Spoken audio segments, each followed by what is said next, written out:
Guys, ನೀವೇನಾದ್ರೂ nursing ಮಾಡಬೇಕು ಅನ್ಕೊಂಡಿದ್ದೀರಾ? ಅದೇ ನೀವು ನರ್ಸಿಂಗ್ ಮಾಡಬೇಕು ಅಂತಂದ್ರೆ ಇಂಡಿಯಾದಲ್ಲಿ 10th ಆದ್ಮೇಲೆ PU 2 ವರ್ಷ ಮಾಡಬೇಕು, ಡಿಗ್ರಿ 4 ವರ್ಷ ಮಾಡಬೇಕು. 10th ಸೈನ್ಸ್ ಆದ್ಮೇಲೆ ಡಿಗ್ರಿ 4 ವರ್ಷ BSc ನರ್ಸಿಂಗ್ ಮಾಡಬೇಕು. ಅದೇ ನೀವು ಜರ್ಮನಿನಲ್ಲಿ ನರ್ಸಿಂಗ್ ಮಾಡಬೇಕು ಅಂತಂದ್ರೆ 10th ಆದ್ಮೇಲೆ ಬರೇ 3 ವರ್ಷ ಹೌಸ್ ಬಿಲ್ಡಿಂಗ್ ಮಾಡಿದ್ರೆ ಸಾಕು, ನಿಮ್ದು ನರ್ಸಿಂಗ್ ಕಂಪ್ಲೀಟ್ ಆಗಿರುತ್ತೆ. ಈ ವಿಡಿಯೋದಲ್ಲಿ ನಾನು ನಿಮ್ಗೆ ನರ್ಸಿಂಗ್ ನ ಇಂಡಿಯಾದಲ್ಲಿ ಮಾಡಿದ್ರೆ ಬೆಸ್ಟ್, ಜರ್ಮನಿನಲ್ಲಿ ಮಾಡಿದ್ರೆ ಬೆಸ್ಟ್, ಏನಿದ್ರು ಡಿಫ್ರೆನ್ಸ್, ಎಲ್ಲಿ ಮಾಡಿದ್ರೆ ಬೆಸ್ಟ್, ಯಾವ್ದು ನಮ್ಗೆ ಅತಿ ಉತ್ತಮವಾಗಿರುತ್ತೆ ಅನ್ನೋ ಸಂಪೂರ್ಣ ಮಾಹಿತಿನ ಈ ವಿಡಿಯೋದಲ್ಲಿ ನಾನು ನಿಮ್ಗೆ ಕೊಡ್ತೀನಿ. ಸೊ ಅದಕ್ಕೋಸ್ಕರ global vibes Kannada YouTube channel ನ ಸಬ್ಸ್ಕ್ರೈಬ್ ಮಾಡಿ, ಲೈಕ್ ಮಾಡಿ, ಶೇರ್ ಮಾಡಿ. ಬನ್ನಿ ತಿಳ್ಕೊಳ್ಳೋಣ ಡಿಫ್ರೆನ್ಸ್ ಏನೇನು ಅಂತ. ಸೊ ಅದೇ ನೀವು ಇಂಡಿಯಾದಲ್ಲಿ ನರ್ಸಿಂಗ್ ಮಾಡ್ತೀವಿ ಅಂತಂದ್ರೆ ನಿಮ್ದು 10th ಆದ್ಮೇಲೆ PU 2 ವರ್ಷ ಸೈನ್ಸ್ ಮಾಡಿರ್ಬೇಕು. PU ನಲ್ಲಿ ಯಾವ ತರ ಅಂತಂದ್ರೆ PCMB ಕಂಪ್ಲೀಟ್ ಮಾಡಿರ್ಬೇಕು. ಫಿಸಿಕ್ಸ್, ಕೆಮಿಸ್ಟ್ರಿ, ಬಯಾಲಜಿ ಮತ್ತೆ ಮ್ಯಾಥ್ಸ್ ಅನ್ನು ಕನ್ಸಿಡರ್ ಮಾಡಲ್ಲ, ಬಟ್ ಈ 3 ಮೇನ್ ಆಗಿರುತ್ತೆ. ಅದೇ ನೀವು ಅದು PU 2 ವರ್ಷ ಆಗುತ್ತೆ. PU 2 ವರ್ಷ ಸೈನ್ಸ್ ಆದ್ಮೇಲೆ ನೀವು BSc ನರ್ಸಿಂಗ್ ಜಾಯಿನ್ ಆಗ್ತೀರಾ, ಮತ್ತೆ ಅದು 4 ವರ್ಷ ಬರುತ್ತೆ. ಟೋಟಲ್ ಅಲ್ಲಿಗೆ 10th ಆದ್ಮೇಲೆ ನಿಮ್ಗೆ PU 2 ವರ್ಷ ಮತ್ತೆ ಡಿಗ್ರಿ 4 ವರ್ಷ, ಒಟ್ಟು 6 ವರ್ಷ ಕನ್ಸಿಡರ್ ಆಗುತ್ತೆ. ಅದೇ ನೀವು ನರ್ಸಿಂಗ್ ನ ಜರ್ಮನಿಯಲ್ಲಿ ಮಾಡ್ತೀನಿ ಅಂತ ತಿಳ್ಕೊಳ್ಳಿ. ಜರ್ಮನಿನಲ್ಲಿ ಹೆಂಗೆ ಅಂತಂದ್ರೆ ನೀವು 10th ವರೆಗೂ ನೀವು ಇಂಡಿಯಾದಲ್ಲೇ ಕಲ್ತಿರ್ಬೋದು, ಅಥವಾ ನೀವು ಜರ್ಮನಿನಲ್ಲೂ ಕಲಿಬಹುದು. 10th ವರೆಗೂ ನೀವು ಕಲ್ತಾದ್ಮೇಲೆ PU ಯಾವುದೇ ತರ ನಿಮಗೆ ಕೇಳಲ್ಲ. ಅಕಸ್ಮಾತ್ ನೀವು ಇಂಡಿಯಾದಲ್ಲಿ PU ಮಾಡಿದ್ರೂ ಅದು ಕ್ವಾಲಿಫೈಡ್ ಆಗುತ್ತೆ. 10th ಅಥವಾ PU ಎರಡೂ ಕ್ವಾಲಿಫೈ ಆಗುತ್ತೆ. ಬಟ್ ಎಂಟ್ರಿ ಲೆವೆಲ್ ಬಂದ್ಬಿಟ್ಟು 10th ಇಂದಾನೇ ಜಾಯಿನಿಂಗ್ ಲೆವೆಲ್ ಇರುತ್ತೆ. 10th ಆದ್ಮೇಲೆ ನೀವು 3 ವರ್ಷ ಹೌಸ್ ಬಿಲ್ಡಿಂಗ್ ಬರುತ್ತೆ. ಸೊ ನಾವು ಇಲ್ಲಿ ಇಂಡಿಯಾದಲ್ಲಿ ಯಾವ ತರ ನರ್ಸಿಂಗ್ BS ನರ್ಸಿಂಗ್ ಅಂತ ಮಾಡ್ತೀವಲ್ಲ, ಸೊ ಅಲ್ಲಿ ಯಾವ ತರ ಅಂತಂದ್ರೆ ಹೌಸ್ ಬಿಲ್ಡಿಂಗ್ ಅಂತ ಬರುತ್ತೆ. ನರ್ಸಿಂಗ್ ಗೆ ಸಪರೇಟ್ ಆಗಿ ಹೌಸ್ ಬಿಲ್ಡಿಂಗ್ ಅಂತ ಬರುತ್ತೆ. ಈ 3 ವರ್ಷ ನೀವು ಹೌಸ್ ಬಿಲ್ಡಿಂಗ್ ಮುಗಿಸಿದ್ರೆ ನೀವು ಡೈರೆಕ್ಟ್ ಆಗಿ ನೀವು ಹಾಸ್ಪಿಟಲ್ ಅಲ್ಲಿ ಅಥವಾ ಆಲ್ಟರೈಮ್ ಅಲ್ಲಿ, ಸೀನಿಯರ್ ಸೆಂಟರ್ ಅಲ್ಲಿ ಅಥವಾ ರಿಹಾಬಿಲಿಟೇಷನ್ ಸೆಂಟರ್ ಅಲ್ಲಿ ನೀವು ಎಲ್ಲಾ ತಕ್ಕೂ ವರ್ಕ್ ಮಾಡಬಹುದಾಗಿರುತ್ತೆ. ಇಂಡಿಯಾದಲ್ಲಿ ನರ್ಸಿಂಗ್ ಗೆ ಥಿಯರಿ ವೈಸ್ ಜಾಸ್ತಿ ಫೋಕಸ್ ಮಾಡ್ತಾರೆ, ಪ್ರಾಕ್ಟಿಕಲ್ ವೈಸ್ ಅಷ್ಟೊಂದು ಫೋಕಸ್ ಮಾಡಲ್ಲ.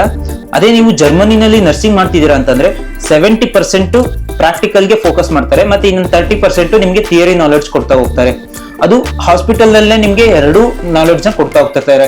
ಸೊ ಬೈ ಹ್ಯಾಂಡ್ ನೀವೇ ಮಾಡ್ಬೇಕಾಗಿರುತ್ತೆ. ನಿಮ್ಗೆ ಕರೆಕ್ಟ್ ಆಗಿ ಗೈಡ್ ಮಾಡ್ತಾ ಹೋಗ್ತಾರೆ, ಯಾವ್ದನ್ನ ಯಾವ ತರ ಮಾಡ್ಬೇಕು ಎಲ್ಲ ಸಂಪೂರ್ಣವಾಗಿ ನಿಮ್ಗೆ ತಿಳಿಸ್ತಾ ಹೋಗ್ತಿರ್ತಾರೆ. ಅದೇ ನೀವು ಇಂಡಿಯಾದಲ್ಲಿ ನರ್ಸಿಂಗ್ ಮಾಡ್ತಿದ್ದೀರಾ ಅಂತಂದ್ರೆ ನಿಮ್ದೆ ಏನಿಲ್ಲ ಅಂತಂದ್ರು 50,000ದಿಂದ 2 ಲಕ್ಷ ಪರ್ ಇಯರ್ ನಿಮ್ದೆ ಅಮೌಂಟ್ ಹೋಗುತ್ತೆ. ಅದೇ ನೀವೇನಾದ್ರೂ ಜರ್ಮನಲ್ಲಿ ನರ್ಸಿಂಗ್ ಮಾಡ್ತಿದ್ದೀರಾ ಅಂತಂದ್ರೆ ಹಾಸ್ಪಿಟಲ್ ಕಡೆಯಿಂದಾನೇ ನಿಮ್ಗೆ ಮಂತ್ಲಿ 1 lakh ಅಮೌಂಟ್ ಕೊಡ್ತಾರೆ. ನೀವು ಕಲಿಯೋದೆಲ್ಲ ಫ್ರೀ ಇರುತ್ತೆ, ಮತ್ತೆ ಅದಲ್ಲದೆ ನಿಮ್ಗೆ ಸ್ಟೇಫನ್ ಕೂಡ ಕೊಡ್ತಾರೆ. ಈ ತರ ಪ್ರತಿ ತಿಂಗಳು ನಿಮ್ಗೆ 1 ಲಕ್ಷ ಸ್ಟೇಫನ್ ಕೊಡೋದ್ರಿಂದ ನೀವು ನಿಮ್ ಖರ್ಚು ನೋಡ್ಕೊಳೋದಲ್ದಲೆ ಮನಿಗೆ ಏನಿಲ್ಲ ಅಂತಂದ್ರೆ ಒಂದು 50,000 ನೀವು ಸೆಂಡ್ ಮಾಡಬಹುದಾಗಿರುತ್ತೆ. ಸೊ ಯೋಚನೆ ಮಾಡಿ ಯಾವ ತರ ಇರುತ್ತೆ. ನೀವು 6 ವರ್ಷ ಯಾವುದೇ ತರ ಅರ್ನಿಂಗ್ಸ್ ಇರಲ್ಲ, ಜಸ್ಟ್ ನಿಮ್ಮದೇ ಇನ್ವೆಸ್ಟ್ಮೆಂಟ್ ಹೋಗ್ತಾ ಇರುತ್ತೆ, ಬಟ್ ಯಾವುದೇ ತರ ರಿಟರ್ನ್ಸ್ ಇರಲ್ಲ. ಅದೇ ನೀವು ಜರ್ಮನಿಯಲ್ಲಿ ಯಾವ ತರ ಅಂತಂದ್ರೆ ನೀವು ಕಲಿತಾನೆ ನಿಮ್ಗೆ ಅಮೌಂಟ್ ಬರ್ತಾ ಇರುತ್ತೆ, ಲೈಕ್ ಸ್ಟೇ ಫಂಡ್. ಅದು ಏನ್ ಕಮ್ಮಿ ಇರಲ್ಲ, 1 lakh ಇರುತ್ತೆ, ಒಂದೊಂದ್ ಕಡೆ 1.5 ಈ ತರ ಎಲ್ಲ ಇರುತ್ತೆ. ಸೊ ನೀವು ಯಾವುದೇ ಹಾಸ್ಪಿಟಲ್, ಯಾವುದೇ ಸ್ಕೂಲ್ ನಲ್ಲಿ ಹೋದ್ರು ನಿಮ್ ಕಮ್ಮಿ ಅಂತಂದ್ರೆ 1 lakh ಇದ್ದೇ ಇರುತ್ತೆ. ಸೊ ಯೋಚನೆ ಮಾಡಿ, ಇಂಡಿಯಾದಲ್ಲಿ ನರ್ಸಿಂಗ್ ಮಾಡೋದು ಒಳ್ಳೇದಾ, ಜರ್ಮನಿಯಲ್ಲಿ ನರ್ಸಿಂಗ್ ಮಾಡೋದು ಒಳ್ಳೇದಾ? ಹಂಗಂತ ನಾನು ಇಂಡಿಯಾದಲ್ಲಿ ಇದ್ ಮಾಡ್ತಾ ಇಲ್ಲ. ಸೊ ನೀವು ಜರ್ಮನಿಯಲ್ಲಿ ನರ್ಸಿಂಗ್ ಮಾಡಿ ಕಲ್ತು ಅಲ್ಲೊಂದು 5 ವರ್ಷ ಎಕ್ಸ್ಪೀರಿಯನ್ಸ್ ತಗೊಂಡು ಆಮೇಲೆ ಇಂಡಿಯಾ ಬಂದು ವರ್ಕ್ ಮಾಡ್ಬೋದು. ನೀವು ಆ ತರ ಏನಿರಲ್ಲ, ಇಲ್ಲಿ ಯಾವುದೇ ತರ ಕಂಟ್ರಿ ಭೇದ ಭಾವ ಇರಲ್ಲ. ಫಸ್ಟ್ ನೀವು ಸೆಟ್ಲ್ ಆಗಿ ಆಮೇಲೆ ದೇಶನ ಇಂಪ್ರೂವ್ ಮಾಡಿ. ನೀವು ಸೆಟ್ಲ್ ಆದ್ರಿ ಅಂತಂದ್ರೆ ಆಟೋಮೆಟಿಕ್ ದೇಶ ಬೆಳೆಯುತ್ತೆ. ನೀವೇ ಯಾವಾಗ್ಲೂ ಪೂರಾಗಿತ್ತು ಅಂತಂದ್ರೆ ದೇಶ ಯಾವಾಗ್ಲೂ ಬೆಳೆಯಲ್ಲ. ಯಾಕೆಂದ್ರೆ ನಿಮ್ಮ ಹತ್ರ ಏನಾದ್ರೂ ಒಂದ್ ಸ್ವಲ್ಪ ಫೈನಾನ್ಷಿಯಲ್ ಸ್ಟೆಬಿಲಿಟಿ ಐತೆ ಅಂತಂದ್ರೆ ನೀವು ಯಾವ್ದೇ ತರ ಬಿಸ್ನೆಸ್ ಆಗಿರ್ಬೋದು, ಏನೋ ಬೇರೆ ತರ ನೀವು ಇಂಡಿಯಾದಲ್ಲಿ ಮಾಡಕ್ಕೆ ಅನುಭವ ಆಗುತ್ತೆ, ಲೈಕ್ ಒಂದು ಅಪರ್ಚುನಿಟಿ ಸಿಗುತ್ತೆ. ಅದೇ ನೀವು ಜರ್ಮನಿಯಲ್ಲಿ ನರ್ಸಿಂಗ್ ಮಾಡ್ಬೇಕಾದ್ರೆ, ನೀವು ಓದ್ತಿರ್ಬೇಕಾದ್ರೆ ನಿಮ್ಗೆ ಪ್ರತಿ ತಿಂಗಳು ಸ್ಯಾಲರಿ ಸಿಗುತ್ತೆ, ವರ್ಕ್ ಲೈಫ್ ಬ್ಯಾಲೆನ್ಸ್ ಚೆನ್ನಾಗಿರುತ್ತೆ, ಮತ್ತೆ ಫ್ರೀ ಇನ್ಶೂರೆನ್ಸ್ ಬೇರೆ ಸಿಗುತ್ತೆ. ಅದೇ ನೀವು ಇಂಡಿಯಾದಲ್ಲಿ ಮಾಡೋದ್ರಿಂದ ಪೇಷಂಟ್ ರೇಷಿಯೋ ಜಾಸ್ತಿ ಬರುತ್ತೆ, ತುಂಬಾ ಪೇಷಂಟ್ಸ್ಗಳು ಇರ್ತಾರೆ.